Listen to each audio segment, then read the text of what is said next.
Vamos lá, vamos dar uma ajeitada na questão do Spinoza. Spinoza é judeu, holandês, filho de portugueses, falava português e escrevia em português como língua natural. Então, na casa dele só se escrevia e se falava em português. Ele dominava também o espanhol e dominava Yiddish, portanto, também. Holandês ele falava um pouco, né? Mas o Spinoza tinha conhecimento de sânscrito, tinha conhecimento de Spinoza, ele faleceu muito cedo, em 1677. Então, ele teve um apogeu ali de 1650 até 1675, 76, e adoeceu e faleceu. Tuberculose é uma hipótese, enfim. Ele lidava com lentes, ele polia lentes, e uma das citações mais bonitas, referências mais bonitas ao Spinoza é do Henry Miller, quando ele diz que ele gostaria de ver o mundo através das lentes de Spinoza. E é surpreendente, você está lendo Henry Miller e tal, daqui a pouco aparece isso assim, você fala que bacana. O Spinoza esteve presente na cabeça de muita gente, na vida de muita gente que a gente lê, né, na literatura, da poesia, da arte. Sobretudo, tratava-se de alguém muito frágil, muito solitário. Foi excomungado aos 23 anos. Foi excomungado numa situação estranha, porque muito jovem, não tinha nem escrito nada, publicado nada. E eu tenho até estudado bastante sobre isso, mas seria uma outra conversa. Então, o Spinoza está ali, naquela Holanda, que é um capitalismo voraz, na verdade. O século XVII holandês, em Amsterdã, pegava fogo aquela cidade, entende? A gente tem que imaginar um lugar em que você chegava no porto e tinham de 2, 3, 4, 5 mil navios chegando e saindo cotidianamente, e muita gente de todo canto do mundo, uma cidade que recebia pessoas de todos os lugares, e aonde as religiões eram como que tratadas de uma forma... Oi? No sentido de que a gente fecha os olhos, a gente deixa... tolerante, havia uma tolerância, não é? Porque... então, eles têm uma... E na época era muito claro, assim, a gente quer fazer negócio, entende? O mundo está fervilhando, a gente está no meio do furacão aqui, a gente quer fazer negócio. Então está tudo bem, se você é A, B ou C, se vira, né? Bom, mas o Spinoza, ele tem, então, essa história de fundo, e ele compôs ele construiu uma filosofia aonde a gente se surpreende pelas primeiras proposições dele, que são do gênero: o que me importa é o corpo, porque da razão e da consciência já se falou muito, mas não se fala nada do corpo. Então, ele talvez tenha sido mesmo um dos primeiros pensadores do Ocidente a se preocupar com o corpo, e a pergunta que ele se coloca muito claramente e que a nós surpreende é que ele se coloca uma pergunta central, que seria: o que pode o corpo? Mas o que pode o corpo? Então, aqui já começa uma primeira distinção que ajuda nessa nossa questão da ética. O que pode o corpo não no sentido da permissão, mas no sentido do poder, da capacidade, não é? Do ter a força para.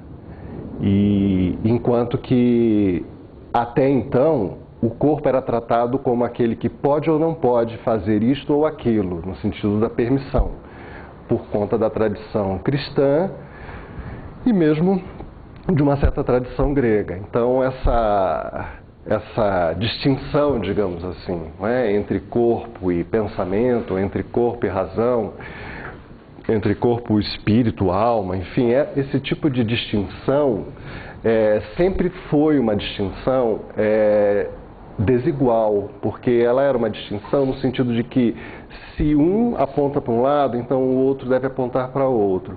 Então eles se contradizem. Então, nesse sentido, pareceu sempre na filosofia ocidental, desde o Platão e até um pouco, não antes, mas desde Sócrates e Platão para cá, haver uma espécie de antagonismo entre corpo e alma, entre corpo e espírito, corpo e mente, no sentido de que o corpo atrapalha a mente, o corpo atrapalha o espírito. E isso é muito... tem fundo político isso também, quer dizer, se nós fôssemos buscar no Platão as razões dessa distinção, tanto você tem um lado mítico, de origem, mas você tem também um lado político, de interesse. Depois não vai dar para a gente trabalhar sobre isso, mas enfim, fica assinalado. E isso é fonte do cristianismo. E no cristianismo é muito claro que o corpo é que prejudica a tal da salvação, o espírito se liberar, etc, etc. Então vejam que não é estranho que se encontramos também no pensamento oriental coisas do gênero, ou seja, essa espécie de dicotomia ou de antagonismo entre corpo e alma, no sentido de que a alma é prisioneira do corpo, ela sofre com o corpo, de que o corpo vem para sofrer e a alma deve se liberar desse sofrimento e que a liberdade estaria para além. Portanto, esse antagonismo, essa situação parece de luta, não é? Se o corpo peca, então a alma vai sofrer, ou se o corpo tem prazer, portanto a alma sofre, para a alma ter prazer o corpo tem que sofrer, etc. Isso vai até Kant, por exemplo, e o Kant monta a moral do Ocidente. Então, uma coisa que eu já vou começar a esclarecer um pouco com vocês é que há uma distinção muito importante entre moral e ética.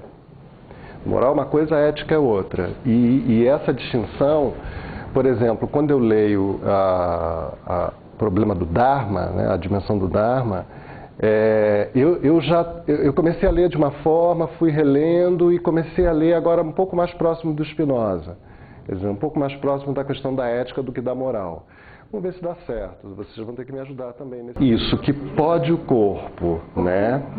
O corpo, é o corpo. Aí, assim, o que é o corpo para o Spinoza? Mas, espera aí, mas o corpo, nosso corpo... Ele fala, não, espera aí, o corpo, o mundo só tem corpo, ou corpos. Tudo é corpo no mundo. Não só tudo é corpo, como esses corpos, qualquer corpo é formado por uma infinitude de corpos. Isso em 1650 ele está escrevendo isso. Então, qualquer corpo é formado por uma infinitude de corpos, ao infinito. Não só o infinito menor, como o infinito maior. Então, para o Spinoza, nesse instante, nós aqui formamos um corpo. Por exemplo, para ele é isso mesmo, nós formamos um corpo. Um corpo que está sendo reunido por voz, por intenções, por espaço físico, por vibrações, enfim, isso aqui é um corpo. Okay? Assim como o meu próprio corpo é formado por um monte de corpos, vários corpos, ao infinito. E esses corpos, portanto, compõem-se, ou também se decompõem. Não é isso? Então, para ele, nessa visão, digamos, mais física dos corpos, os corpos ou entram em composição, ou eles se decompõem uns aos outros. Um causa decomposição no outro, ou eles se compõem entre si. Por exemplo, o meu corpo, nesse instante, ele se compõe com o calor que tem no ambiente. Que está um calor, está ameno, está bom. No entanto, então eu estou me compondo com esse calor. Mas se esse calor aumentar, há o risco de eu me decompor. Entende? Assim como a luz. Os meus olhos são de tal forma que eles se compõem com a luminosidade. Mas se essa luz for muito intensa, ela pode cegar os meus olhos. Então, não necessariamente algo que compõe comigo naquele momento pode vir a se compor, deverá se compor sempre, porque depende do momento, da situação e da intensidade dessa relação, ok?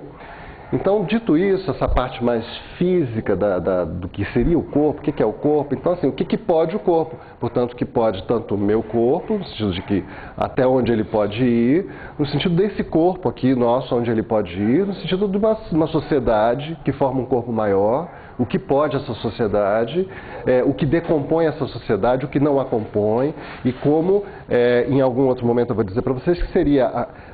O que é a ideia de sociedade para o Spinoza? A ideia de sociedade para o Spinoza é todos os dispositivos que vários corpos constroem para socializar os afetos e compor os afetos dos corpos. Então já vamos entrar aqui na parte que fora da física, né? O Spinoza, ele entende que cada um de nós, cada indivíduo, Então, corpo, indivíduo, enfim, mas tomemos agora nós, esse indivíduo mais conhecido, tá? Cada indivíduo, ele tem, aí na linguagem de filosofia, tá? Ele tem uma essência. Bom, mas essa palavra é tão assim estranha, essência, tá? Para Spinoza ela é muito clara. A essência significa apenas uma coisa. A essência significa a nossa potência.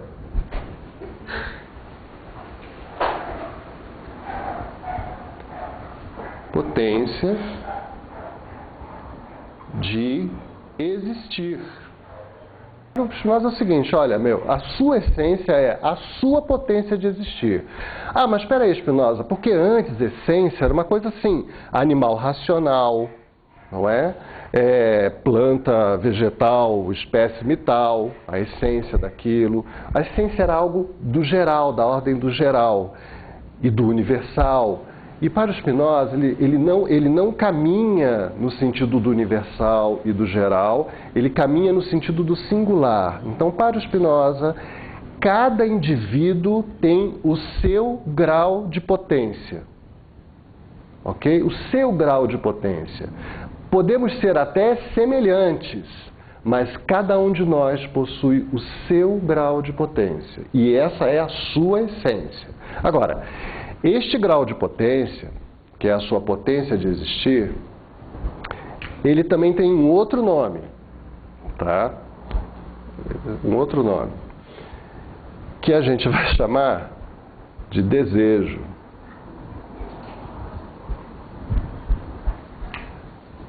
E aí a gente vai explicar isso aqui depois. Mas vamos começar, vamos continuar isso aqui fica guardado, tá? Que cada indivíduo é um grau de potência na natureza imensa e que esses graus de potência, e aqui é fundamental e eu acho que é interessante essa relação em função do que eu li do yoga, que é a preocupação essencial do Spinoza é dizer, nós, é axioma, assim, nós estamos em relação. Então, assim, para o Spinoza, não adianta você negar que o mundo está na sua frente, porque você está em relação. Você está em relação com o ar, com o chão, com os ruídos, com as pessoas, com as leis, com os dogmas, enfim, com a mídia. Você está em relação necessariamente com tudo. Ora, tudo que entra em relação com você mexe, altera a sua potência de existir. Então, essa potência de existir é quase como se fosse uma corda musical em que está vibrando e que, ao entrar em conjugação, em ressonância com outras cordas, com outras melodias, ela se altera, ela mexe, ela responde de alguma forma. Ela não pode não responder. Então, não está na ordem da nossa vontade não entrar em relação. Ok? Mesmo que seja com uma ideia.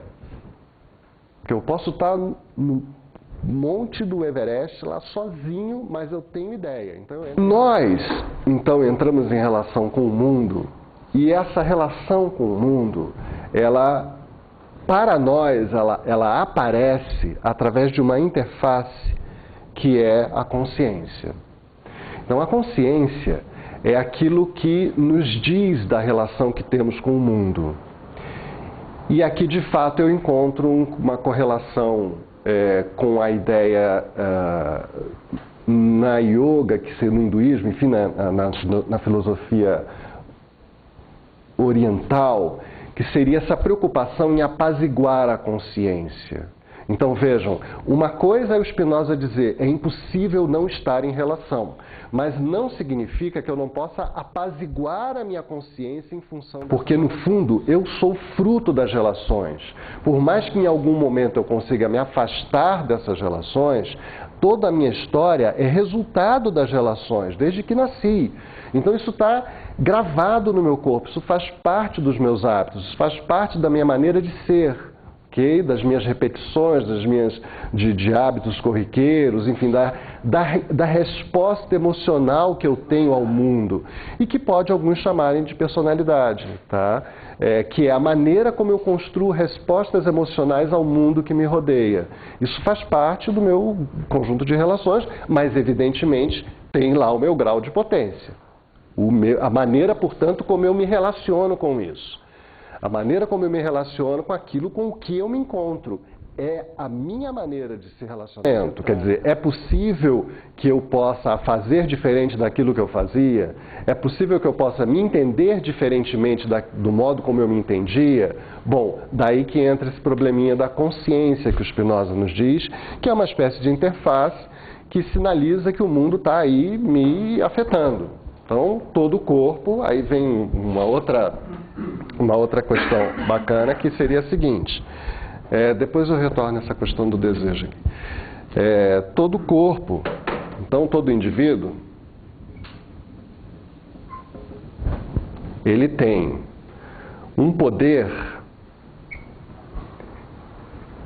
de ser afetado pelo mundo. Mas ele também tem um poder de afetar o mundo. Estão lendo aqui? Então, olha só. Veja, combina com aquilo que ele está falando. Caramba, a gente não consegue estar fora do mundo, a gente está em relação o tempo todo. Querendo ou não, portanto, não apenas eu estou sendo afetado pelo mundo, como eu estou afetando o mundo.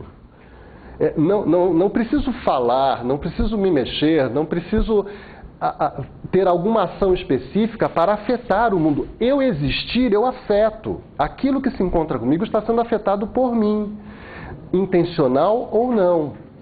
Ok? Então, há essa dimensão em que esse corpo que está aqui, ele afeta, não tem jeito. Vocês me afetam, eu afeto vocês de um jeito ou de outro, de maneiras distintas, vocês me afetam de maneiras distintas, idem eu também. O que significa que essa potência de existir, na verdade, é uma potência que, ao estar em relação com tudo à sua volta, ela é afetada por algo e ela afeta o mundo. Agora, o mais importante aqui pode ser que a gente fale, não, o poder de afetar as coisas, não é? Porque ser afetado tem esse problema no português, que é o verbo ser na passiva aqui, não é? Então isso aqui dá a ideia de que é uma situação que, eu não posso fazer nada, né? Porque o mundo me afeta.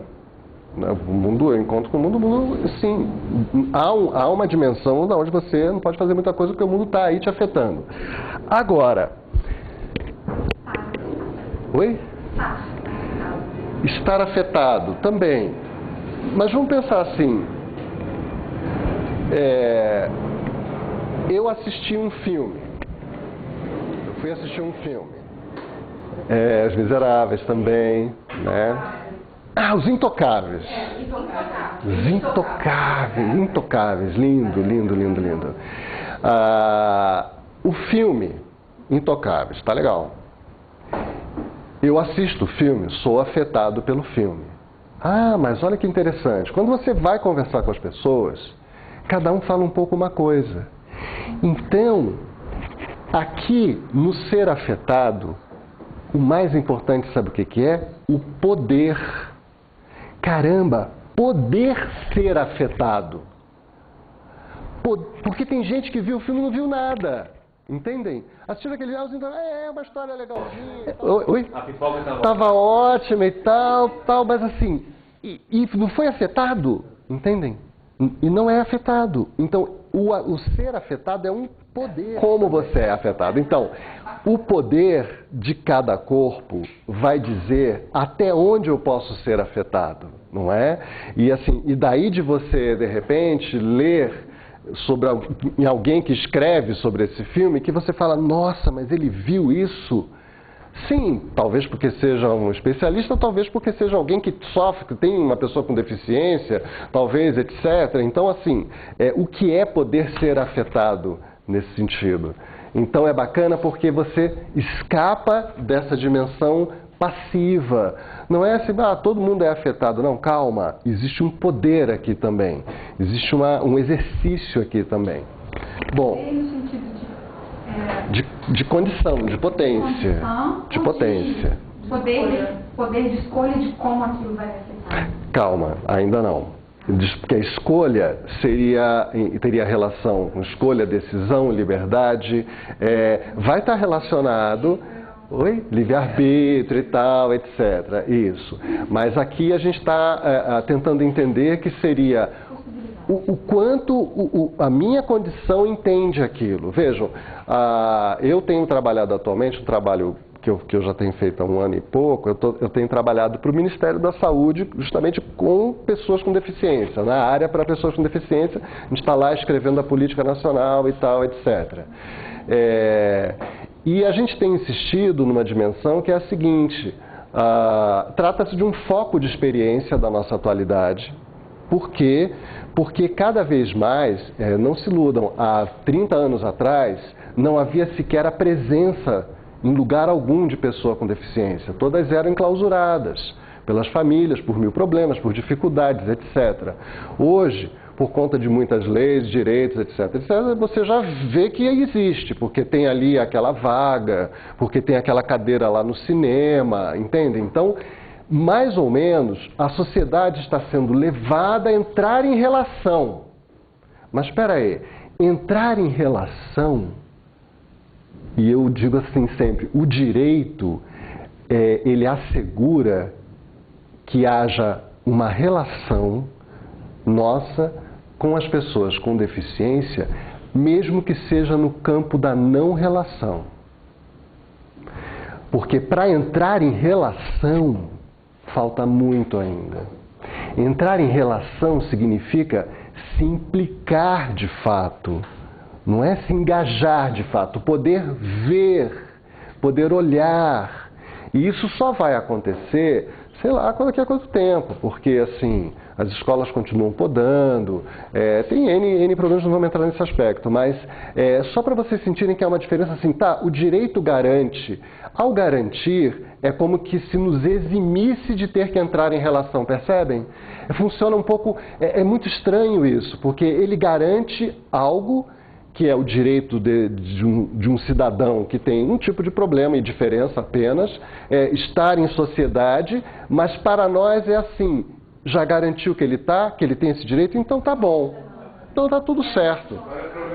Agora o problema é dele, entendeu? Não fica forçando a entrar em relação. É muito duro isso, então é uma discussão muito delicada e que implica se pensar o seguinte, poxa, mas como é que a gente promove uma situação verdadeira de relação? Como é que eu posso ser afetado de fato?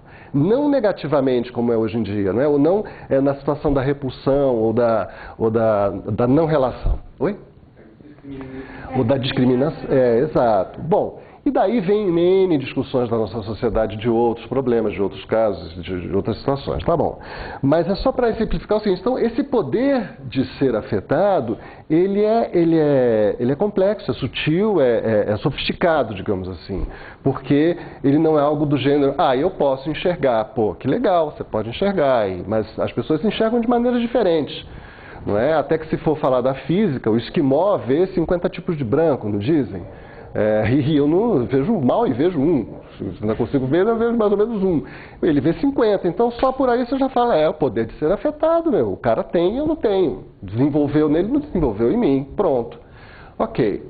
Agora, essa dimensão, e entendendo que a nossa essência é essa espécie de variação contínua em que o mundo toca e ela flutua, não é? E ela ressoa e ela responde... A consciência seria apenas o lugar que reflete o tipo de relação que se deu. Então, se foi para compor ou se foi para decompor. Então, por exemplo, estou andando aí na rua, aí tem lá um caso verdadeiro lá perto do lugar onde eu morava, que o cachorro estava andando na rua, um Doberman, e daí o cara segurando o Doberman, ele com o Doberman solto, e daí abre a porta de uma casa, sai o carro para trabalhar de manhãzinha, o Doberman entra na casa, vai direto para dentro da casa e pega a garota, da menininha que morava lá, e pega no pé. Tá? E daí fica aquela loucura, ninguém entendendo nada de onde veio esse cachorro. Aí foi aquela confusão, pega o cachorro, não sei o que e tal, e a menina foi para o hospital, etc. E aí o pai sai enlouquecido e fala, pô, vou matar esse cachorro, vou matar o cara, o dono desse cachorro, esse cara é louco, andar com um Doberman sem coleira na rua. Aí, como é que a gente pensa isso? Primeiro, o encontro foi um mau encontro. Começa por aí. Porque o cachorro mordeu o pé da menina. Foi um mau encontro. A pergunta é a seguinte, do mau encontro, a consciência como que produz algo do gênero, você quis fazer isso em mim. E, portanto, você é mau. Ok? Você é mau porque você quis fazer isso em mim para me prejudicar, para me decompor. Então, tudo que quer me decompor é mal. Tudo que quer compor comigo, na verdade, seria bom. Mas essa leitura, na verdade, ela vai acontecer de um outro jeito. É que tudo que tenta me prejudicar é do lado do mal. E tudo que tenta me beneficiar está do lado do bem. Então, uma pequena diferença aqui, não é? Entre o bem e o mal. E vamos colocar assim, entre o bom e o ruim. Enquanto a gente está aqui entre o bem e o mal, é oposição. E daí, mas o que eu estou tentando mostrar para vocês é que essa oposição bem e o mal no Ocidente, ela tem uma origem de mordida de cachorro, entende? É uma origem de medo. É uma origem do sentido de que eu não posso explicar algo que parece ser maior do que meu corpo, que parece ameaçar o meu corpo. Então, se alguém aparecer e me der alguma explicação, é ótimo, do tipo, não, Deus criou, etc. E tem o lado mal da força, o lado bom da força e tal, enfim. Qualquer gênero de explicação pode servir, já que eu não estou conseguindo explicar o porquê esta força que se depara comigo se mostra superior ao meu corpo e gera sofrimento e decomposição no meu corpo. Então, o que o Spinoza vai colocar é, olha, essa consciência ela está sinalizando isso. Ela está sinalizando que você, no seu esforço em ficar na existência, em perseverar na existência, nesse esforço, você encontra algo que parece se opor ao seu esforço e você, por não entender a questão do pensamento que você colocou, por não entender, você julga. Você julga. Então, julgar ou é o bem ou é o mal.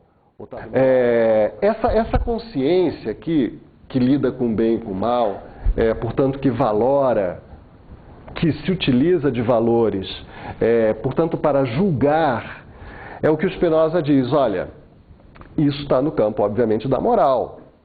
Então, a dimensão da moral é essa dimensão do julgamento. Por quê? Porque julgar significa você, a partir de alguns pressupostos, ou culturais, ou religiosos, ou seja lá o que for, a partir desses pressupostos você julga uma situação e determina se ela está correta ou não. Difícil será aquele que dirá, o cão me mordeu. Caramba, é da natureza do animal morder. O animal é um grau de potência na natureza como qualquer outro ser. Para efetuar essa natureza, esse animal, ele morde. Ele está dentro dele, entende? Isso eu não posso dizer que que ele é malvado, ou que um leão que tenta nos atacar é malvado. Não tem nada, seria um equívoco absoluto pensar dessa forma. Isso também pode ser aplicado a casos que ocorrem na sociedade. E é muito comum, a mídia, por exemplo, colabora demais para a rapidez do julgamento e da sentença. Então, fulano teve um ataque e matou um monte de gente. Tá, tudo bem. Aí você fala, que horror, pega, crucifica, corta a cabeça e tira da sociedade. Mas espera aí. É muito difícil a sociedade entender que ela é o sintoma. Aquilo é sintoma dela, não é isso? Quer dizer, entender que aquele menino pegou a arma, foi no cinema, saiu atirando e tal, é sintoma da sociedade. E que, de fato, são essas estruturas que não estão funcionando de uma forma mais interessante e acolhedora e que acabam gerando isso. Agora, bom, ele é culpado, não é culpado? Bom, aí vai andar. O mais fácil é dizer, ele é culpado e retire da sociedade, não é isso? Exclua da sociedade. Que é o exemplo do carrapato. O carrapato, ele é um animal propriamente filosófico. Por quê? Então vamos lá. O carrapato, puta, que é uma coisinha miudinha, né? O carrapato, ele tem, na natureza imensa, 3 afetos. 3. Então, o primeiro afeto do carrapato é o seguinte, ele é afetado pela luz. Ao ser afetado pela luz, ele procura alguma forma de subir e se aproximar da luz do sol. Okay? Então ele sobe nas árvores e vai até o ponto mais alto e fica lá parado, sendo afetado pela luz do sol. Mas ele tem um segundo afeto, que é o odor dos mamíferos. Então, se passar um mamífero embaixo daquela árvore, ele vai se jogar num voo cego e tentar acertar o mamífero, ok? Se ele errar, ele volta e fica lá em cima. Dizem que até 17 anos ele fica lá em cima. Eu não sei qual foi o cientista que ficou avaliando para dizer que durante 17 anos o carrapato fica lá, o mesmo carrapato, exatamente, o mesmo carrapato fica lá paradinho, né? Bom, suponhamos que ele tenha acertado o mamífero, deu a sorte de acertar, vários acertam, né? Deu a sorte de acertar o mamífero. Daí ele é afetado imediatamente pelo calor do sangue do mamífero, delícia. E aí ele vai escorregando ali por entre os pelos até achar uma região mais liberada e se aferra. E fica ali até morrer. Não me perguntem sobre reprodução nem nada, tá? É assim. Os 3 afetos, beleza, luz, odor, calor. Fechou. Aí o Spinoza vai se perguntar o seguinte, lindo, por que ele é um animal propriamente filosófico? Porque as chances dele realizar a natureza dele são enormes. São enormes. Cara, eu só tenho 3 afetos para realizar. Vai à luta, quer dizer, o poder de existir se realizará com esses 3 afetos ativados, digamos assim. Então, se eu conseguir realizar os meus 3 afetos, acabou, a natureza é perfeita. Então, ele é um animal filosófico. Porque, obviamente, na filosofia, nós vamos nos perguntar, este ser aqui, do que ele é capaz. Por isso, Spinoza pergunta, o que pode o corpo? O que pode o corpo é, em quantas formas de relação você pode entrar? Até onde pode o teu campo? Do que é capaz esse corpo? O outro exemplo seria, você tem lá, pega um cavalo, né, um exemplo mais comum, pega um cavalo. Aí se você pegar esse cavalo e levar esse cavalo para o jockey e treinar esse cavalo no jockey, você vai ter um cavalo com um poder de explosão muito grande, com uma elasticidade boa, ele tem que ter boa elasticidade, não é? A resistência dele não precisa ser tão grande, porque são só 2.000 metros que ele vai ter que correr, etc. Mas se você pegar esse mesmo cavalo e levar para o arado, mudou.